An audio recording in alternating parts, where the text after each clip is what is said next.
Right. Okay. Yeah, I did that. I stripped it out. The award letter. I will set the service. Get back.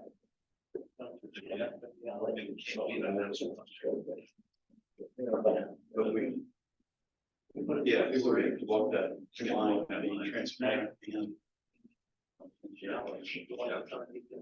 So we can say CDBG and we can say. Yes. Yep. Okay. You just can't mention a company's name.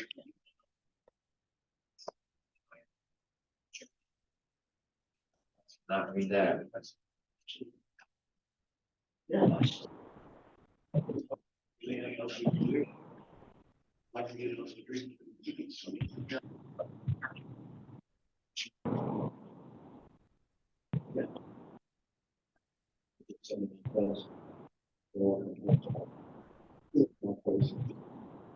get that done. Yeah, and let that go, John, by that.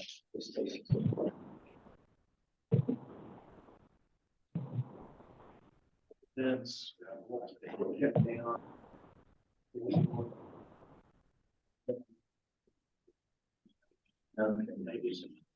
Yeah.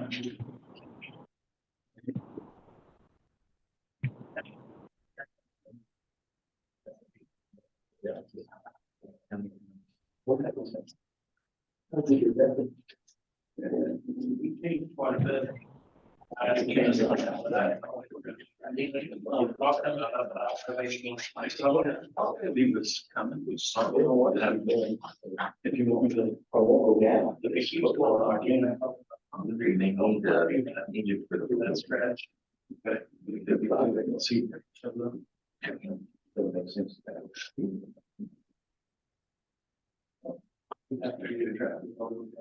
Yeah. Yes. Our All right, well, I got 2:02, so we'll go ahead and call the meeting to order. I will start with introductions. I'm Jeremy Tans, Executive Director of the SEMPO Regional Planning Commission. Alex Roy, SEMPO staff. When Haas, Mayor Jackson. Mark Corcoran, Southeast District Engineer for MoDOT. Joe Killian, MoDOT. The Christians, Martin. Marla Mills, KOG Engineering, SEMPO staff. Stacy Kinder, Mayor of Florida. Kelly Watson, Cape County Transit. Rodney Bullinger, City of Jackson, and voting for Jim Roach today. And online we have Cecily Cochran and just a phone number. Hi, Cecily. That's Tom Caldwell. Oh, hey, Tom. I should have looked at that zip code a little closer. The area code. Yep. Right, so that's everyone's here. So we'll go ahead with the adoption of the agenda. Have a motion to approve the agenda. So moved. Have a Second. Motion and a second. All in favor? Aye. Agenda stands. Approval of the minutes of the October 18th, 2023 meeting. Those copies there. If you had a chance to review them.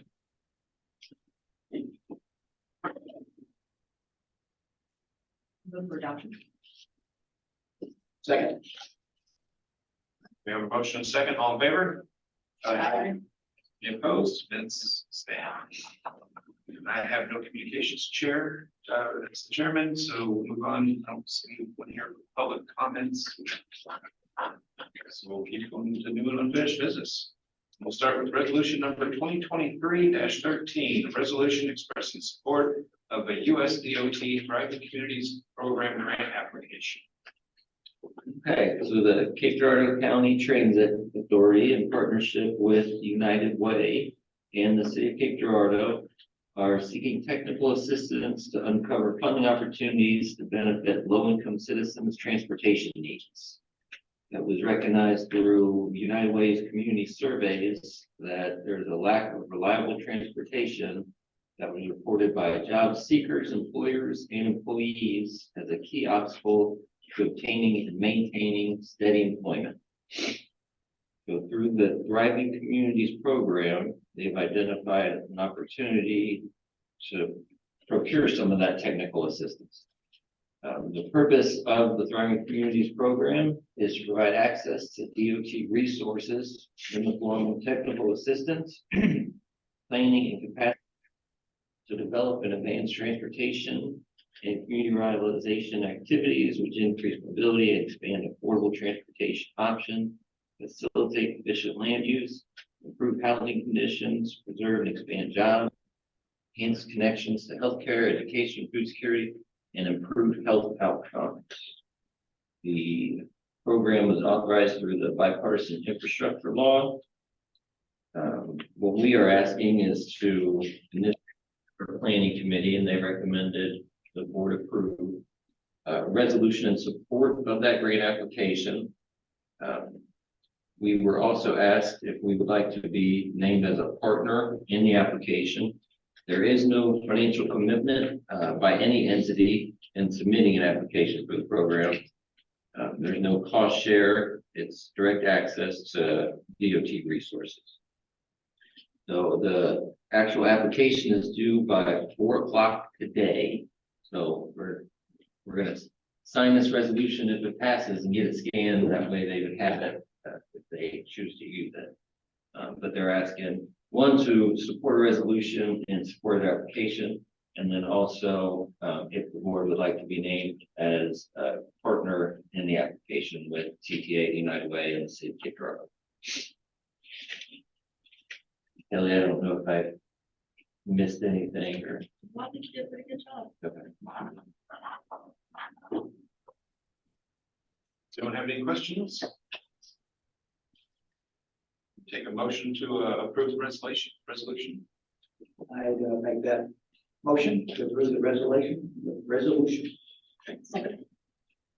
We have a motion from Mayor Haas, a second from Mayor Kinder. All in favor? Aye. Any opposed? Resolution stands. Move on to the discussion on the Safe Streets for All Comprehensive Safety Action Plan. As folks may remember, earlier in October, we hosted our project kickoff meeting with Lockmuller and our planning committee. Since that time, we have finalized the project timeline and a public engagement plan. A copy of the public engagement plan is actually one of your handouts for you to be able to review.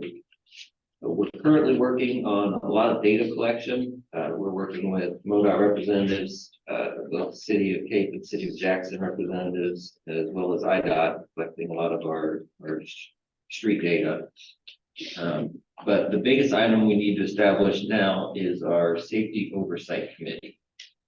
We need representatives from Bike Ped, Cape Girardeau County, city of Cape, city of Jackson, IDOT, MoDOT. SEMPO would obviously be me, and then the university. For Bike Ped, I did get Bruce Lloyd to agree to be a representative, and then he also had a few other names of folks that he was contemplating bringing on as well, who are either bicycle enthusiasts or people that are constant walkers. For the county, I invited Charlie Earps and Jake Knudsen. Let's see which one of them is going to agree. And then the city of Cape, between Ryan Shrimplin, Jake Gerard, and Casey Brunke, I hope to get one of them to agree. We have Alex Brock, the assistant chief of police from the city of Jackson, agreed to serve. Tom Caldwell will be the IDOT representative. Chris Crocker agreed to be the MoDOT representative. And then I've invited Beth Blouse from the university. Since some of those folks are not here, I can't really harp on them to get a commitment, so I'll have to follow up with phone calls and whatnot. But we'd like to have our first meeting with this oversight committee in December in preparation for a first open house in January. And some of those details about open houses and the consistency and volume in which we'll be doing public engagement are outlined in the engagement plan that you have a copy of. That's all I have on that one. Any other questions for Alex regarding that? Hearing none, we'll move on to item C, SEMPO Region Trail Connection Study. Trail connections. We had established a committee back in October to help us get some thoughts on how we'd like to approach the project. The group was in favor of issuing an RFP to help us find a consultant, as opposed to looking at our general service agreements to issue a task order. So we finalized our RFP. It was put out on the 6th of November. The proposals will be due December 1st. There'll be more to come with that, but we distributed it on our consultant list. We also posted it on the AMPO website, Association for Metropolitan Planning Organization, and it's on the SEMPO website under our RFP section. Alex, is that specifically talking about connecting City of Cape, City of Jackson, this area, Yes. or is it all regional trail? It would be a little bit more all-inclusive as we're using some IDOT funds to help commission the study.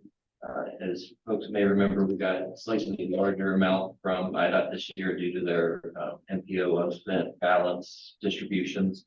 So instead of $2,000, we got like $65,000. So we said we would allocate that toward a region trail connection study that would benefit all of our planning area. So obviously our two urbanized areas, Cape and Jackson, will be a much more forward-looking focus for the study. But certainly looking at the Bill Emerson Memorial Bridge and establishing connections over to East Cape as well.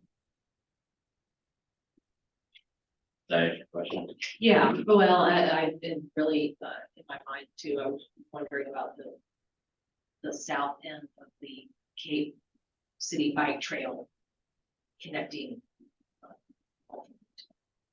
Yes. So that part of that. Kind of what we had asked in our RFP is that they do a fairly thorough review of our 2018 regional bike ped plan, so they can kind of see some of the trail connections that were contemplated originally, and those will be some connections that they see as well. For some reason, I thought in my mind it was really just for this one, this area. So that is just beautiful. Any other questions or comments? Hearing none, we'll move on to the intersection studies. Oh, which one is this? Here we go. Okay. We have a committee for this one as well. Jake Knudsen, Mark Phillips, Rodney, and the city engineer for Cape Gerard.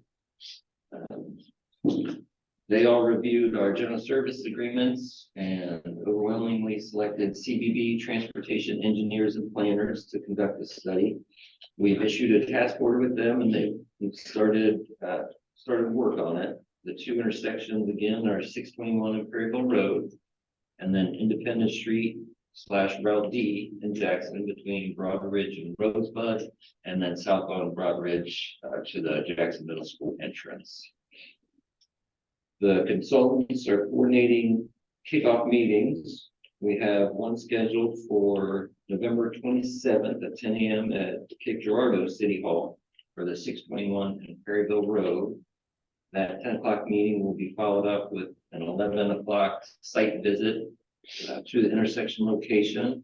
So any folks attending our 10 o'clock meeting are more than welcome to join us at the site visit as well. We'll be mirroring that meeting with the Route D study. We're currently looking at December 4th or December 5th for that meeting. The assistant superintendent of safety opened up the middle school meeting room to host us. We just have to pick the date. I think that's as much as I have on that. Any follow-up questions for the intersection study? Hearing none, we'll move on to GIS audit discussion. Okay. In working with the Regional Planning Commission, we started to generate some maps for our website. See if I can share it for the folks remotely.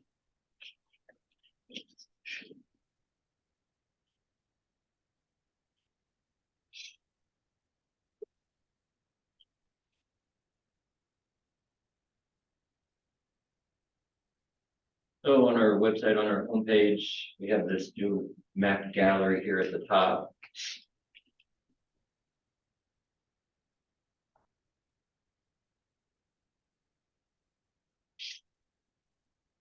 And these are links to all the maps that we've generated.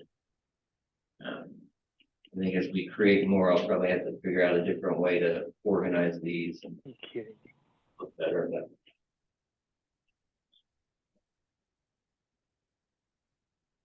there. Yeah, our GIS is really service there.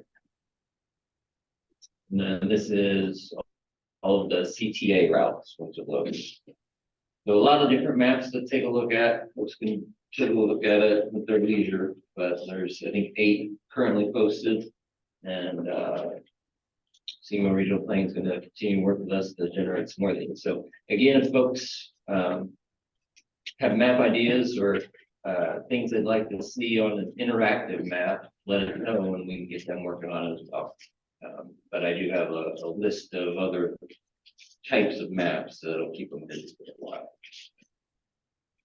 Yeah, so if anybody has any questions or sees anything that I don't think is quite right, just let Alex know and he can relate it to us. We can make tweaks and changes. We've also have all these posted on on our SEMO.js website as well. So they're accessible in multiple locations.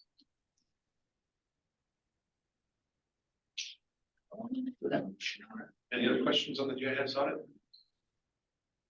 Okay, we'll move on to the tip tool selection. Okay, Drew Christian, Joe Killian, and I have been working on vetting some chip tool vendors. We held one demo with Echo Interactive, which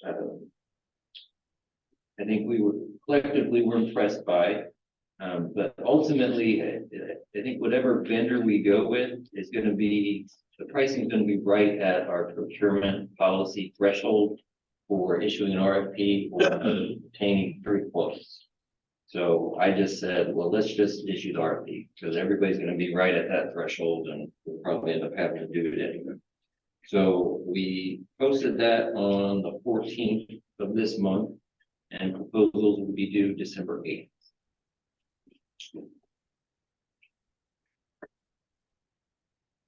Any other questions? Okay, we'll move on to the origin and destination analytical tool. This one was the project we were going to focus on as soon as we got some of these others going. And I'm happy to report we do have progress on all these other projects. So I have a meeting this Friday with the Chamber of Commerce and SEMO Ready to talk about these type of origin destination analytical tools, just to see if there's any synergies that could be accomplished by partnering together with potentially selecting a vendor. And what's the ultimate goal there? Originally, we had talked about when we were looking for planning projects for the year, we had talked about conducting an origin and destination study, which would have really mapped out all of the transportation traffic flows within our community, where they were coming from, what their end destination was. But with the number of projects that we ended up selecting, we thought that was just going to be one large project of many. So we kind of coalesced around the idea of, instead of doing a full-blown study this year, why don't we invest a small amount of money into the analytical tools that they use to do those studies to get a better understanding of the benefits of like having a study done like that. And I think it was 15,000 we put in the budget to do it. So it kind of just gives you a really good idea of, a good example is the city of Cape Girardeau just applied for a transportation alternatives program TAC grant to make enhancements to the Cape LaCroix Trail from the Bloomfield overpass down to Shawnee Park where they have a trailhead there. And it was difficult to quantify how heavily that trail is used, and also the economic impact of the trail and the adjacent Shawnee Park. Just in speaking with representatives from Placer AI, they were able to quantify the economic impact of Shawnee Park based on the traffic volumes, and they could even show what times a day people would travel there, where they would come from, and where they would go after. Even And from outside the region. yeah, You come in Yeah. and then within the region. yeah, because they leverage data from location-based services, so your cell phones and all the various apps, when you click, I agree to terms of service that you never read. A lot of times in there is we'll sell some of your data off to other folks. So yeah, they can be scarily accurate with a lot of the information that they get. But it's also very useful, especially if you're more focused on the economic impact. So with just that limited knowledge and talking with Placer AI and then doing some rudimentary pedestrian counts on the trail, and then also looking at how much traffic after a softball event, where people would go. A lot of people were either going to Buffalo Wild Wings, Chick-fil-A, or Academy Sports. I said, well, that sounds right. Of course they would. So, yeah, it's interesting, and I think it'll open our eyes to some of the capabilities of it. Any other questions on that? Yeah, did you say you have a meeting set with the Chamber of Commerce or? Is that, It's just with Rob and Chad, Rob Gilligan and Chad. are we gonna, so we're gonna involve, City of Jackson as well? Gonna have, Well, like as far as, some of those potential capabilities? yeah, the tool would be for our entire planning area. So Jackson would be able to benefit as a Cape and all our other member entities, the CTA, anybody that needed that type of information.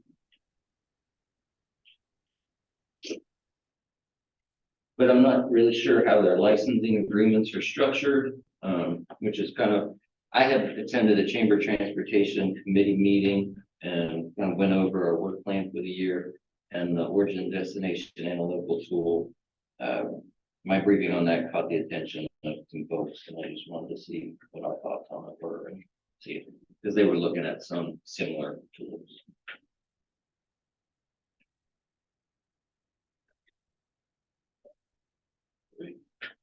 We'll move on to member reports, and we'll start with the City of Cape, Nothing. City of Jackson. I guess we're in our budget process now, since we run January to December, so we're going through the budget. Now, we had our development off-site meeting when we go through our top priorities. Certainly in our budget is the additional spending we'll have on the Highway 61 project. We put into the budget the Deerwood intersection, our roundabout planning process. The actual construction will come later than that. Interesting, as the Board of Aldermen came together, one thing we did priorities, in the top 3 priorities was to ensure that we keep increasing the amount of money that we have in our maintenance for concrete and asphalt streets. Not that, just take the same number again, because things are getting more expensive, but they certainly wanted their top priority of keeping the streets at the level that they are, not just, building new things. So we're going to go back and look at increasing the amount of money, making sure that we're taking care of inflation and so forth on our concrete and asphalt maintenance project. That's the key one. Interesting, I'll bring up, I know on our Board of Aldermen is Katie Wiley, who works for Jordan, the slip form company. And one thing she brought up was, I guess, a concern are just letting the City of Jackson, the engineers and so forth know about, and I guess she's been involved in this since her company, will be the amount of people, resources, including things like concrete and things like that, that the I-70 project is going to take for the next few years.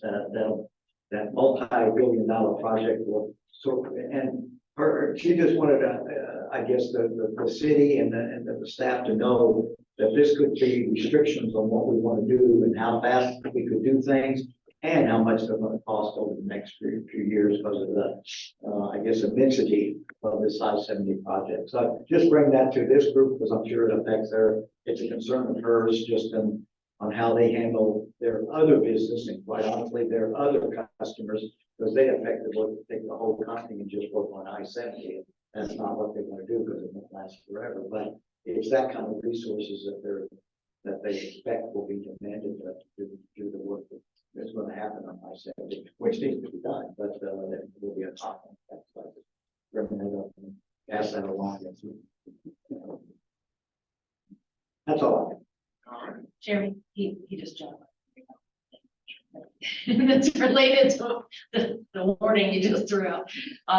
In Cape, we will be, late next spring, forming the Transportation Trust Fund 7 committee. Presumably to go to workovers in spring of 2025. And that's our program, sales tax initiative program by which we tackle larger construction projects within the city. So, hopefully there'll be enough concrete to do that, but get that out. Thanks. All right, Cape Girardeau County. I'm still trying to get final paperwork in for 3 BRO bridges. We're on Chris Crocker's bad list. Which he's on the bad list in Dip City to do it, just like everything else, just trying to jump through the hoops and moving right away. And if we move right away, they sign again. And the gentleman who's right away we're looking at had hip surgery, so he's assisted living. We can't just walk right in for a second. But those hopefully will get out soon. People with their roads paved. We're having more and more subdivisions built out in the county. Expect the road to be paved and those kind of things. I figure Chris has told you that there's more focus on obligating funds than, the August redistribution. Oh, yeah. It comes down that we have enough work program and the LPA has to be separate, so. They're obligated to just. I think he said actually he was okay with come on through with that last signature from Mr. Buckler thing. Pending or something. Last year, the focus was the 3 MPO areas, and they did well enough obligation funds. Now they realize that it's just like you're saying, the VRO bridges all across the state are the real problem. They're gonna be tracked closer and more pressure to get them done, but they're not yet, so I appreciate you focusing on it. Yeah, oh yeah.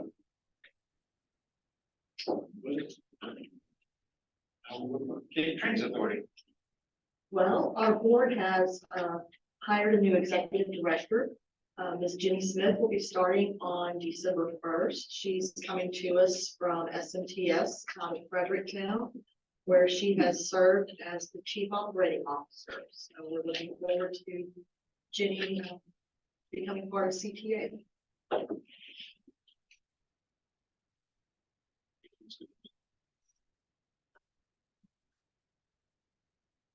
We'll move on to Tom. Do you want to go first with IDOT? Is Tom gone?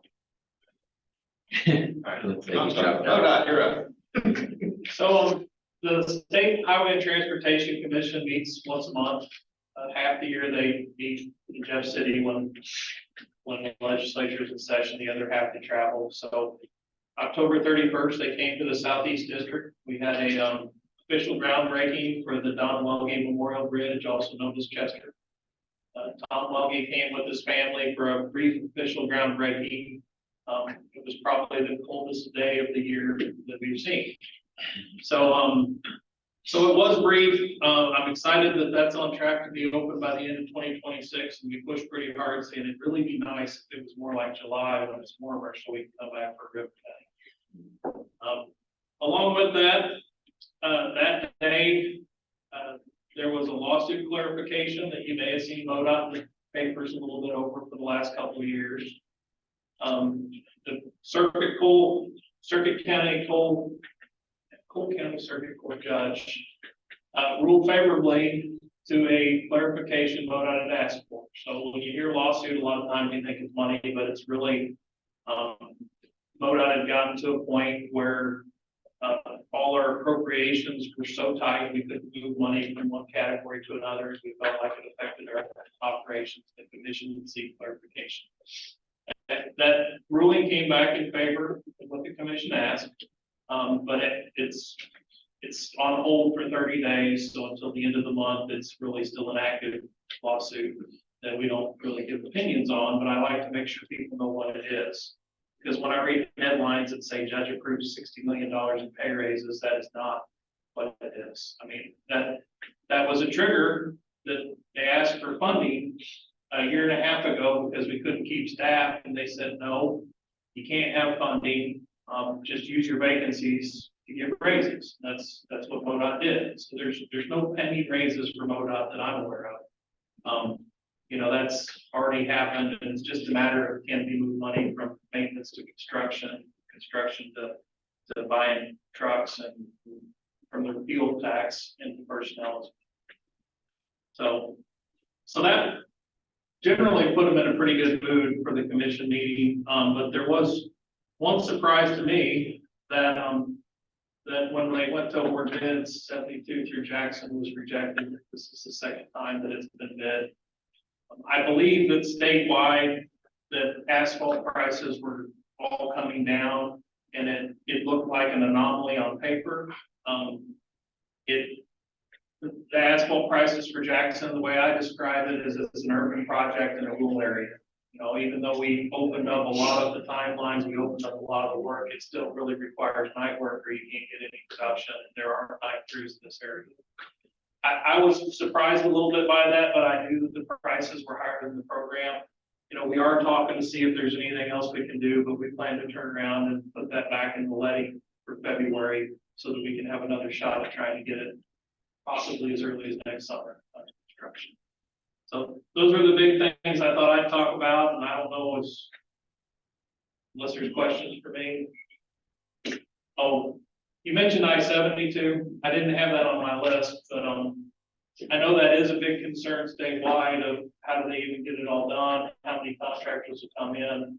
I mean, I really believe that all the contractors that work along that corridor, it's definitely going to affect that area. I'll be interested to see we're far enough away. I don't know that our contractors are going to pack up and go to St. Louis. You know, most of them that I know in the region do anything before they did that. So it's a good thing to think about, but you know, they have to figure out how to make aggregate and other things as well. That is being discussed, though, the challenges, the effects. They've split it up into about 6 projects, and they're trying to have, you know, kind of like one in the central, one in St. Louis, and one in Kansas City, leaving gaps. I believe the first one is design build in the Columbia area that goes from Columbia all the way to Kingdom City. And they're selecting a team right now. I think they've already turned in their proposals, and they're reviewing those teams to figure out. If I remember correctly, the second one's going to be on the St. Louis end. So it will be, I think if you're in St. Louis, they call it Wentzville Curve, you know, the narrow railroad that you go on. There'll be a stretch of that from basically Every time they overlay it, it gets lower clearance, and when I go through with my camper, I get nervous. They typically will it, but there's a lot of problems in there. It feels narrower every time I go through it too, but we'll keep an eye on that. I mean, there's so much going on prices. I mean, our asphalt prices basically doubled over the last 2.5 years. But statewide, they've started. You know what you're getting at, we were like 92, in place. A lot of ours have been over 100 lately. So we went from around 60 as an estimate to. Michael Avex. Yeah. Years ago, I guess we're sad to go to triple. And I think that 72 was actually more like 150, if I remember. It was the asphalt price that really stuck out like a sore thumb when you have a state design engineer who's at his last meeting because he's retiring, and you have a commission looking at numbers trying to figure out how to stay on budget. Sometimes you get surprised. When we were paying 48, 5 years ago. 62, 62. Well, and ours varies a little. You know, I cover 25 counties, so the prices right here typically used to be a little bit better than the Willow Springs, Mountain Grove, the far western side. There's, you know, Pace owns all the quarries. There's no way to haul into that region to be competitive, and you have trouble getting bids. So I may be skewed a little bit just because I'm thinking of all of it. But Mike, you want to add to that? No, that sounds right. geographically, we're very diverse just in our quality of rock and our subgrade and in our asphalt prices. And that's about right. We're seeing over $100 now. And that was one of the things I guess I would just go ahead and mention. We're in my update, we're kind of preparing for the next step, and we're still feeling the impacts of inflation. And I meant to turn on my video too. We're still feeling the impacts of inflation, and it's looking like we're probably going to feel that this go around, and maybe even the next, in terms of all the stuff that we had programmed, and then how we got hit with inflation moving forward. So that may minimize how much we can put into the STIP this next go around.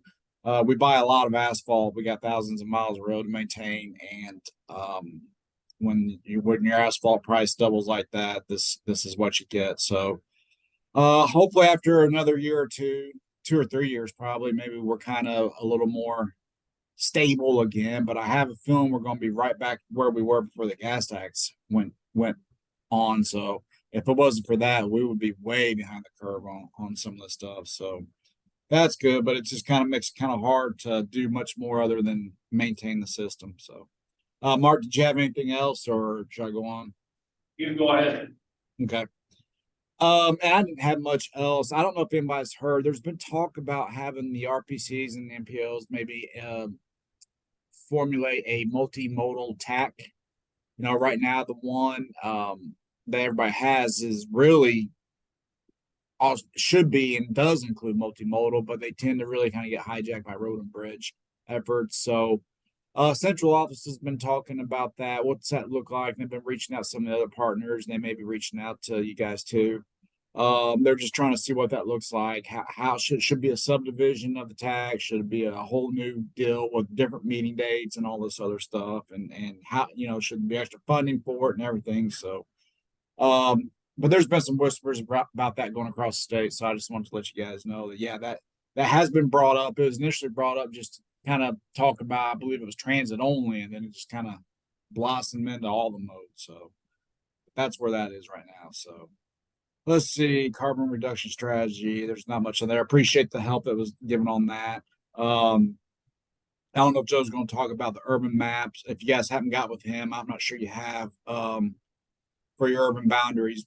Please do so. If you don't, we're going to wind up just having to submit. We got to get it by the end of this month, or December 1st or 2nd, something like that. So we have time to get to central office so they can do their stuff, because we need federal highway approval by the end of December. So by the end of the year. So if we don't have it, in time, we'll just have to improve with what we got. So I think you talked about the Jackson letting. I think that's about it. That's about all I have. Any questions?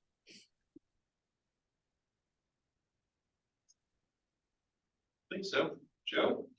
So, a few things. We had received a request for some information on our for some traffic information regarding the area around the intersection study in Jackson over by the middle school that was mentioned earlier. We've seen a few emails kind of go around internally about that. I expect that information will be out. Hopefully it's next week, if it isn't this week. Mike mentioned the carbon reduction plan. The MPO has allotted some funds for that.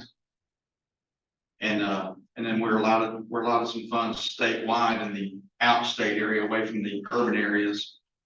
I know Mike and I have been kind of brainstorming some things we'd like to look at with that, with our traffic group. And then really the last thing I did want to mention, the urban boundary review. I thought I'd send another email to Janet Sanders. Rodney, I think I mentioned that at the MPO meeting, but apparently I did not. I seem to have a problem with that. So I need to follow up with her, because I have not heard from her or the GIS. I don't remember the lady's name. Tammy. So I need to follow up there. And then I got a lot of the other stuff going. So that's probably in a good shape. Last thing I was going to mention, this is easy to kind of overlook, but it's the middle of November. Just kind of a cautionary note about winter weather coming up. Even though it is 69 degrees outside or whatever it is today and just absolutely beautiful. Just be careful during winter weather. Pay attention to our traveler information map if you do have to get out when it's inclement weather. Obviously, there'll be news broadcasts and things like that, and obviously watching the weather, but we just would advocate for safety and keeping in mind that during times when it is bad weather, you don't have to leave, you don't have to get out in it. Allow us time to go ahead and get roads cleared so we can. Take some time for that. Also, obviously, just for the city of Cape staff and Jackson, getting their roads cleared. So that's all I have. Hey, Joe, Yes, sir. are we still on for tomorrow night at South Elementary for the public? I believe that is still going. I will not be in attendance to that, but that was Chris had mentioned that. I believe that is still on. And is that 4 to 6:30 tomorrow, South Elementary, South Elementary School. Yep. and we're looking forward to that. that's all I have. All right. We'll move on with Federal Highway.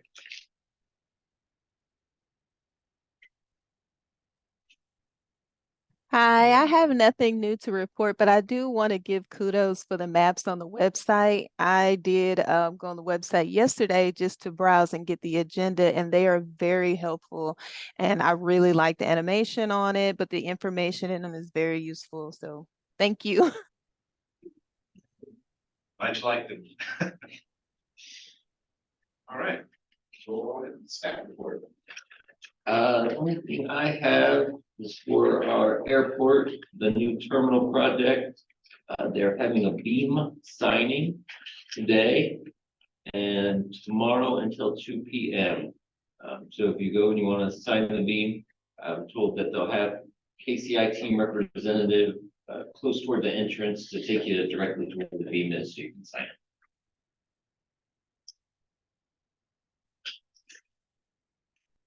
Is there any other business or communications from anyone?